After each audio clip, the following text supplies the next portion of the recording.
pani, te bilety to już dawno wyprzedane. Polak przeniesiony do Hiszpanii to będzie królem tutaj od razu. Taki zakrwawiony cały, po prostu. Ja tak patrzę, mówię, co się stało? Bo Nawet jak idziemy na ekonomię, rachunkowość i tak dalej, to wychodzimy z tych studiów i idziemy do pracy i okazuje się, że ta praca z tymi studiami to wiele wspólnego nie ma.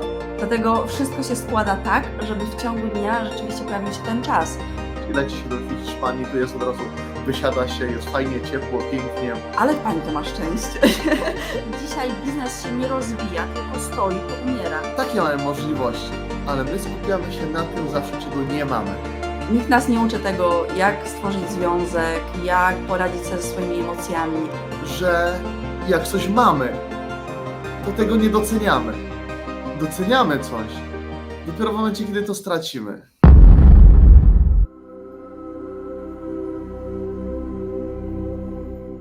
Tak, dzisiejszy temat dzisiejszego spotkania to strata. I dlaczego? Dlaczego? Słuchajcie, lecimy do tej Hiszpanii. Ja jak zwykle, znaczy może nie jak zwykle, bo jestem bardzo zorganizowana, zawsze wszystko mam przygotowane. Ja, jeśli chodzi o podróże, to ja zawsze jestem po prostu na tip-top, od A do Z, wszystko. A tym razem w ogóle nic nie przygotowałam. I tak jedziemy i jeszcze siedząc w samolocie otwieram gdzieś tam w internecie, co jest potrzebne, żeby wlecieć do Hiszpanii, tak sobie myślę, chyba mnie nie wpuszczą. Sobie myślę, dobrze, zastanówmy się. Jak stracę ten wyjazd, to co to będzie dla mnie oznaczać, nie? Oczywiście nie przejęłam się tym jakoś, tylko tak sobie myślę, może wrócę tego samego dnia do domu, ale będzie fajnie, bo ja lubię swój dom. Albo może gdzieś tutaj każą coś przenocować, czy gdzieś pojechać. No było kilka rozwiązań, ale liczyłam się z tym, że mogę stracić te nasze wakacje. I zaczęłam kontemplować na temat straty. Oczywiście za chwilę potem gdzieś tam wpadłam w medytację i już mnie nie było. Ale parę fajnych takich wniosków do mnie przyszło, czy jakichś przemyśleń, z którymi chciałam się z Wami podzielić. I Paweł oczywiście bez porozumienia ze mną też zaplanował na dzisiaj temat straty, tylko zapomniał mi o tym powiedzieć. Więc tak się zgadaliśmy potem przy okazji, że to niech będzie. Nie będzie za to, niech będzie. Aczkolwiek widzisz, ciekawe, że to mówisz, ja inaczej na to patrzyłam, Okay. bo też byłem w tej sytuacji, ale ja patrzyłam, znaczy nie przyjmowałem do możliwości takiej, że to się może nie udać.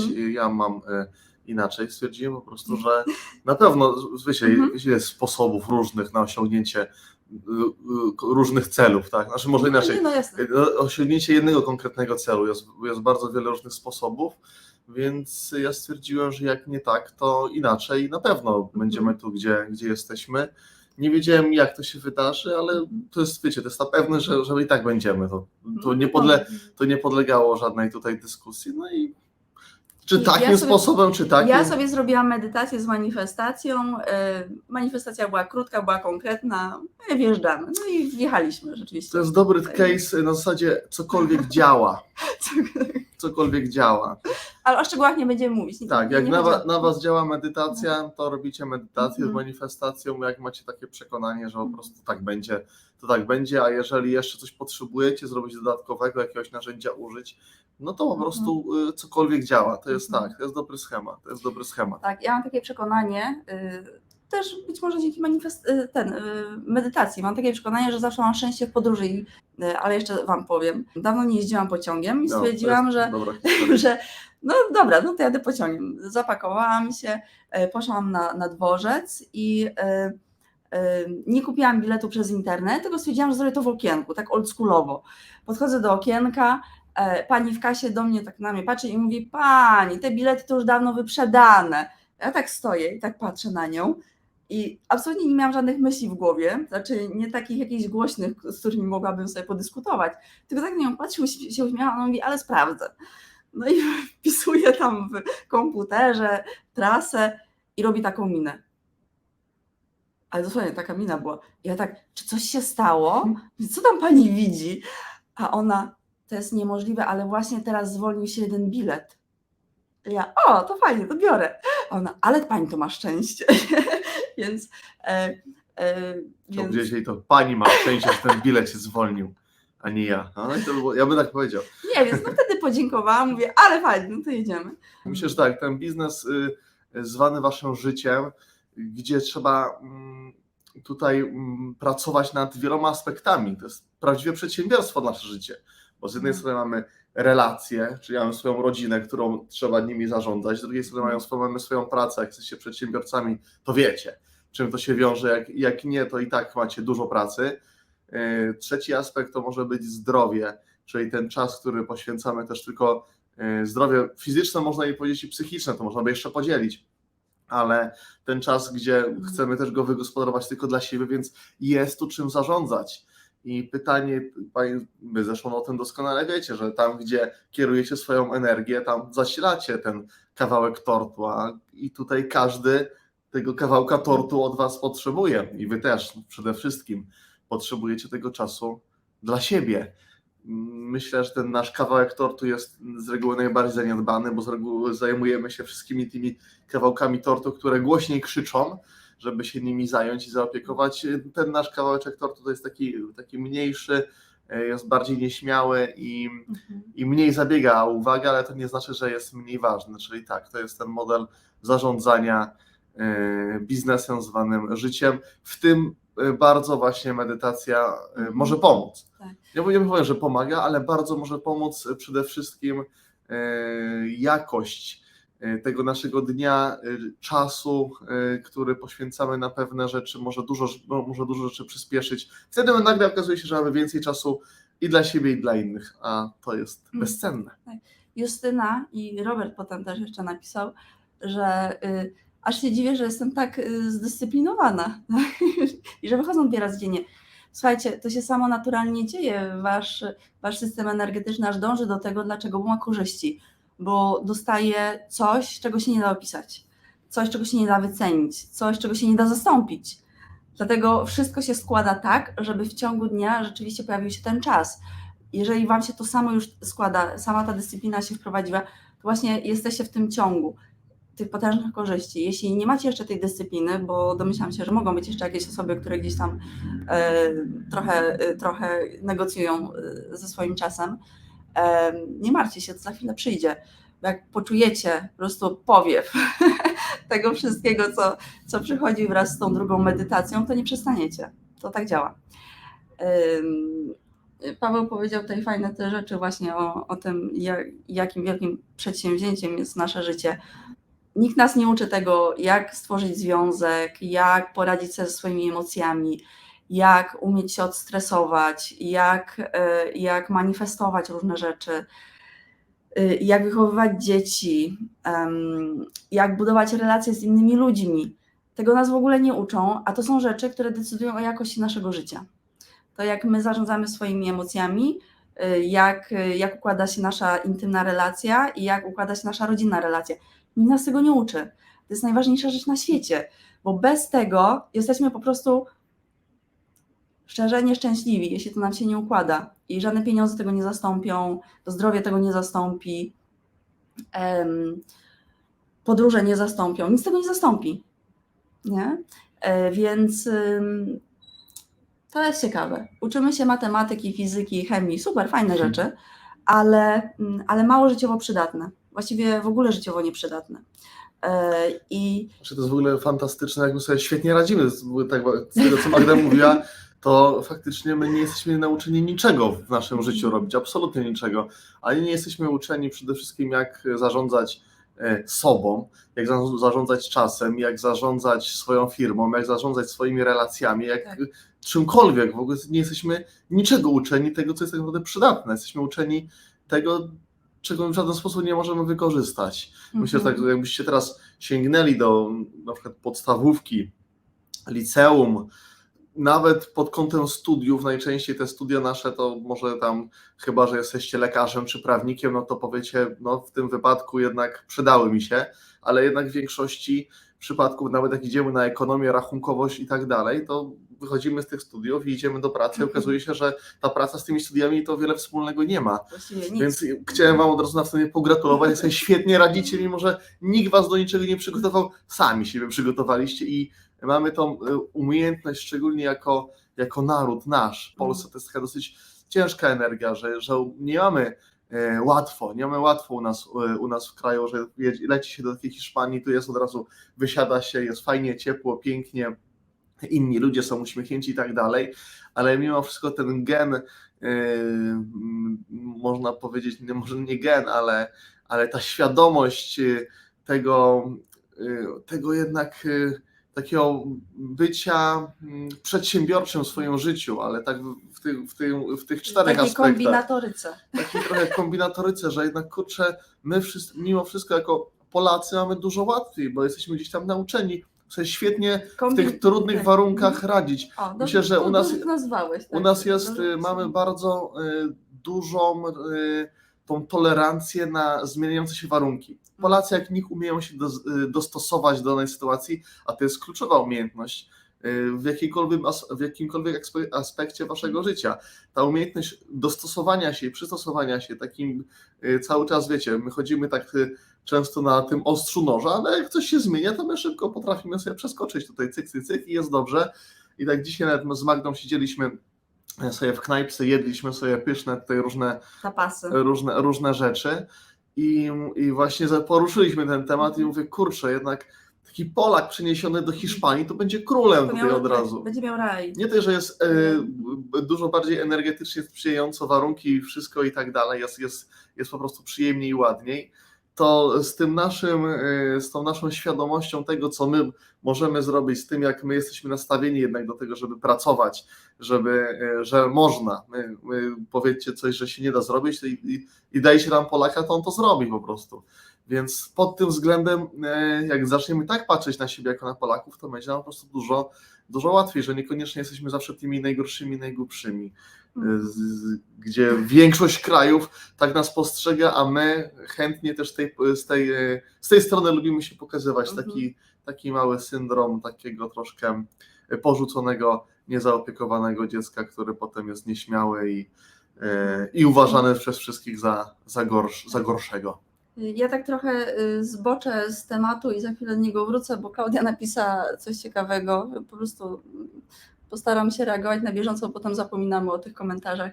Że uważajcie, jakie słowa zabieracie ze sobą z live'ów. Ja ostatnio zabrałam psot i szambo i na drugi dzień miałam taki psot, że całe moje szambo wypłynęło z ciała dzięki medytacjom. Że Klaudia, gratuluję. Pięknie. Chciałam tylko jeszcze powiedzieć, byłaś po prostu gotowa na to, żeby to się zadziało, dlatego wybrałaś sobie to słowo, bo czułaś podświadomie, że nadchodzi.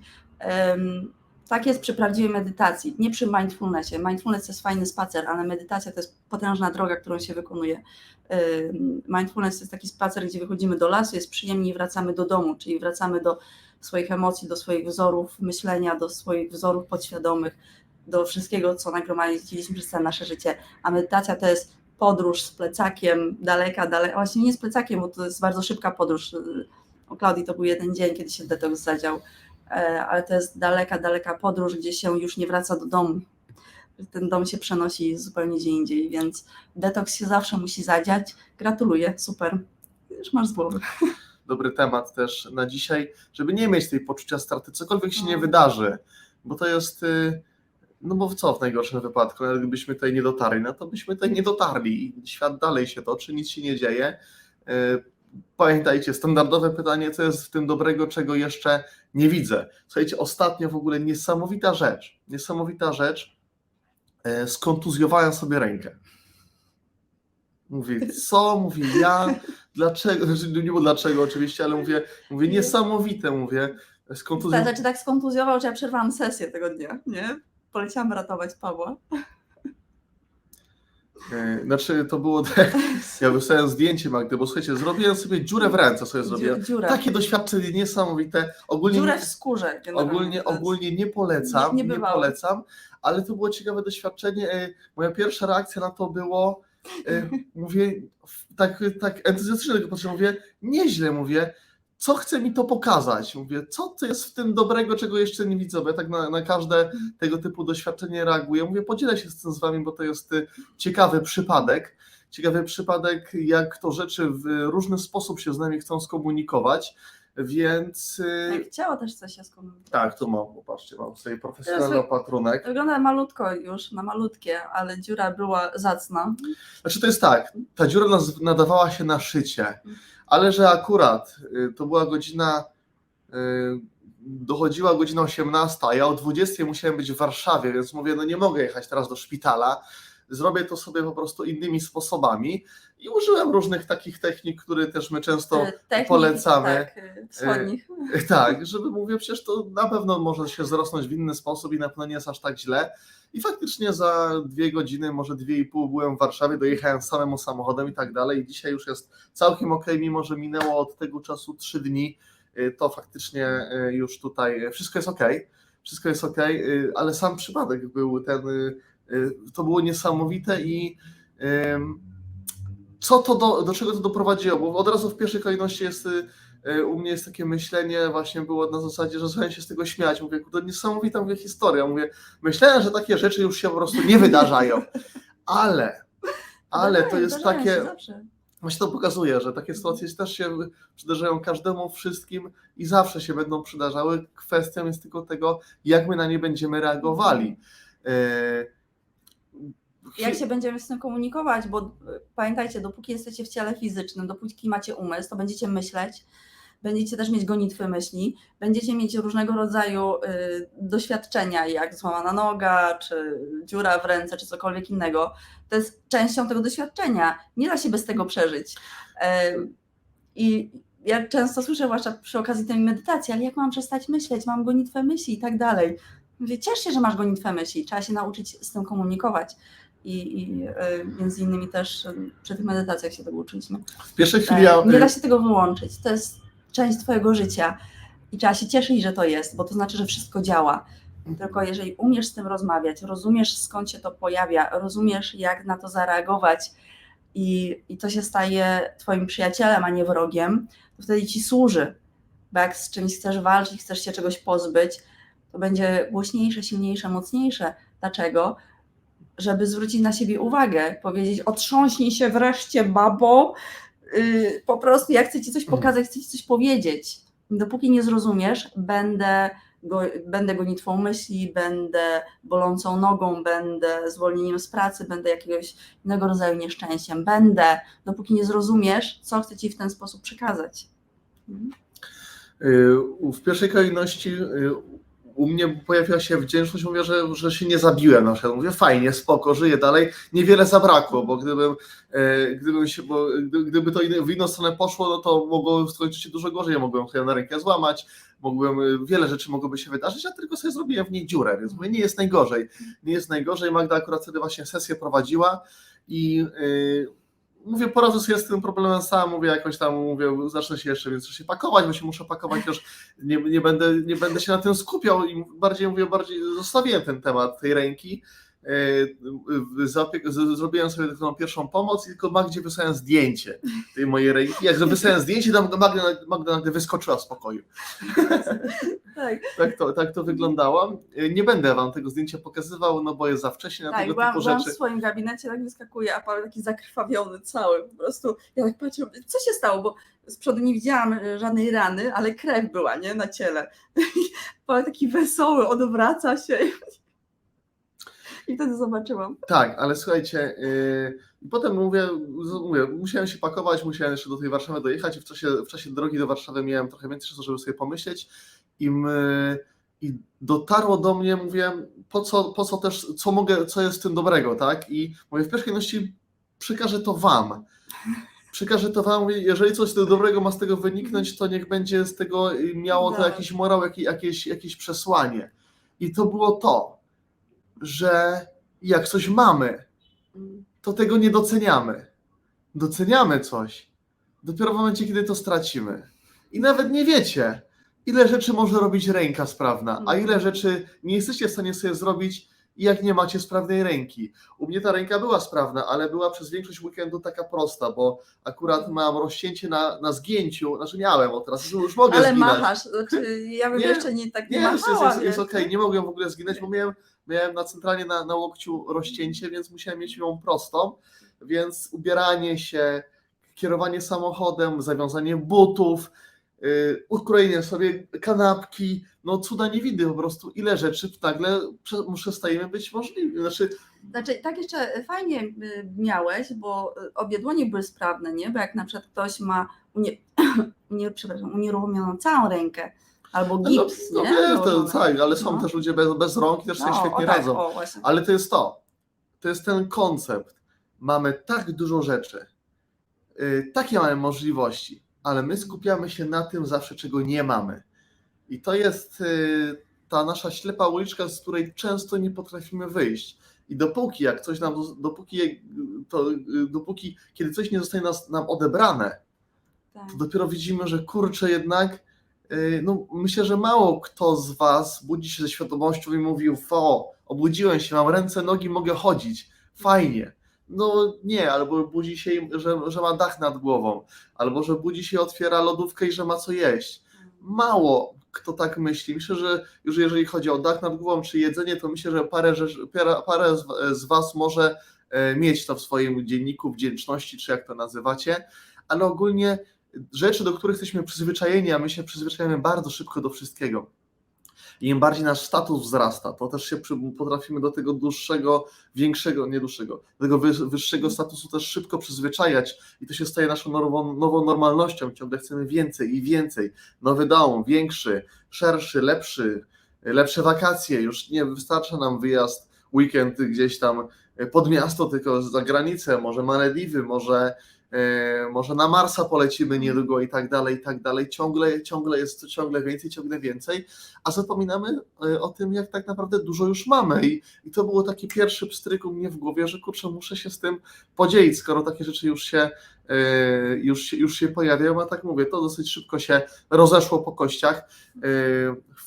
Fajne te różne sposoby działają, więc rana jest zagojona, ręka jest sprawna, mogę się już sam ubierać, aczkolwiek to pokazuje właśnie, u mnie to się pojawiło, że dopóki coś nie zostanie nam zabrane, to nawet nie wiemy, że to mamy.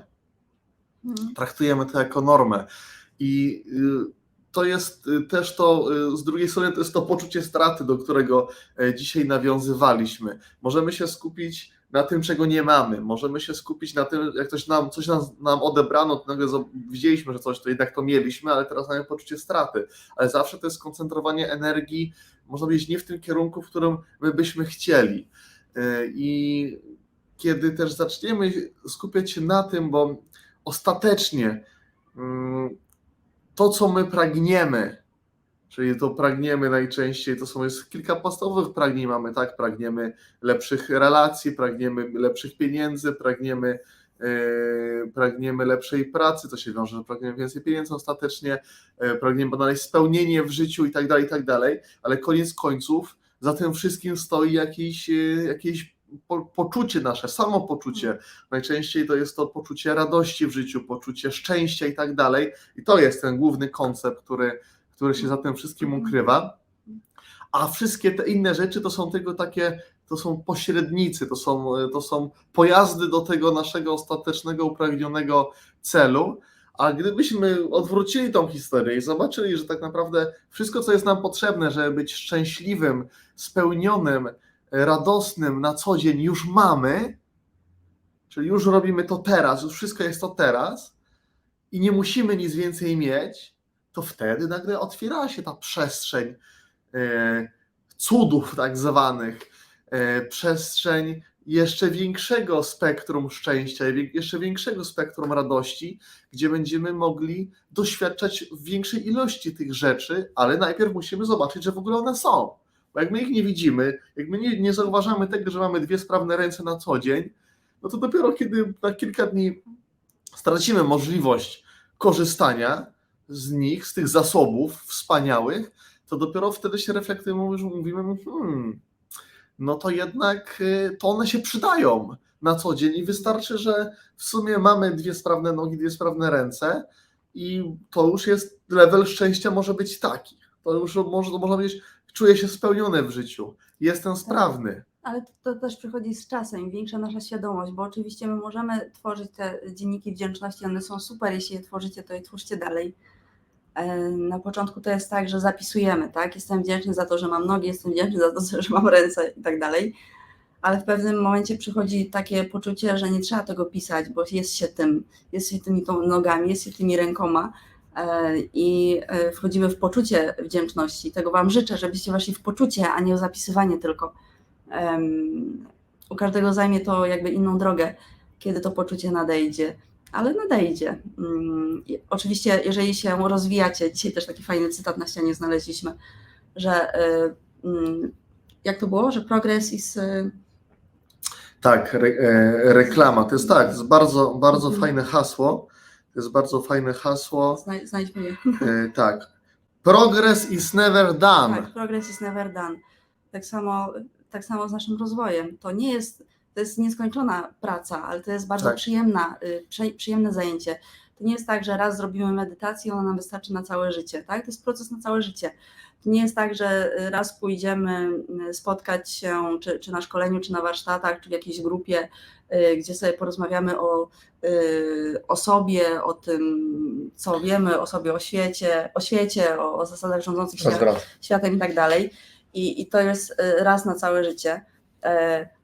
To są rzeczy, które się pielęgnuje codziennie, na zawsze. Więc to są rzeczy, które zostaną z nami do końca życia i warto z tymi rzeczami zostać. Ostatnio gdzieś tam spotkaliśmy różne osoby, które opowiadają, że od 18 roku życia przez kolejne 18 lat, bo tyle akurat minęło, co tydzień zajmują się swoim mentoringiem. Jadą do konkretnej osoby, rozmawiają na konkretny temat i tak dalej i dzięki temu osiągają jakieś tam takie sukcesy związane w swoich relacjach, w swoich pracach, w swoim zdrowiu i tak dalej, i tak dalej. I tak myślałam, kurczę, ale fajny zwyczaj, fajna praktyka, że ktoś dostał tak cenną radę od swoich bliskich albo od znajomych osób, żeby się tym zajmować co tydzień, a nie raz na jakiś czas, bo ja często posługuję się tym przykładem. Dzisiaj jakaś restauracja albo biznes, to jest naprawdę ogromne wyzwanie, żeby sobie z tym poradzić. Nie? Na etacie jest trochę łatwiej. Mam doświadczenie i tu i widzę, jaka jest różnica.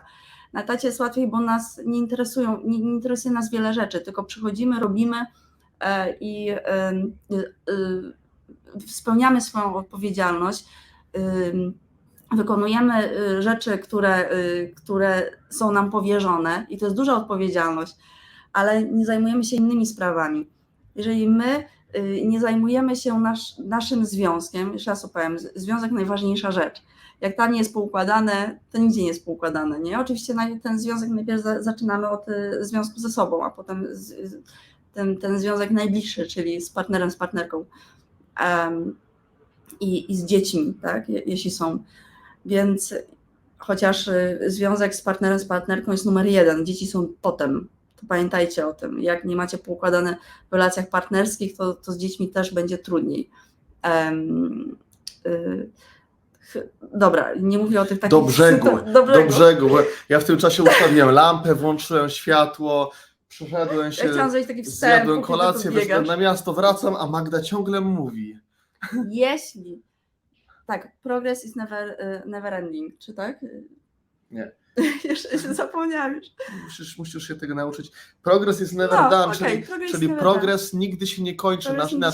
Nasz rozwój, teraz ja powiem, rozwój nigdy się nie kończy. Wbiłem się w nasz rozwój prime w waszej nie relacji. wbiłem się jednak. Aha, jeszcze miałam powiedzieć o tym biznesie. No tak, pewnie, że miałeś. Że jeżeli dzisiaj biznes się nie rozwija, tylko stoi, to umiera. Jeżeli nie wykonuje żadnej pracy, żadnych zmian, żadnych innowacji, to umiera, pada. Wszystko, restauracja się zamyka od razu. W przyrodzie. Wszystko w przyrodzie, a przyroda jest dobrym nauczycielem. Wszystko, co się nie rozwija, to umiera.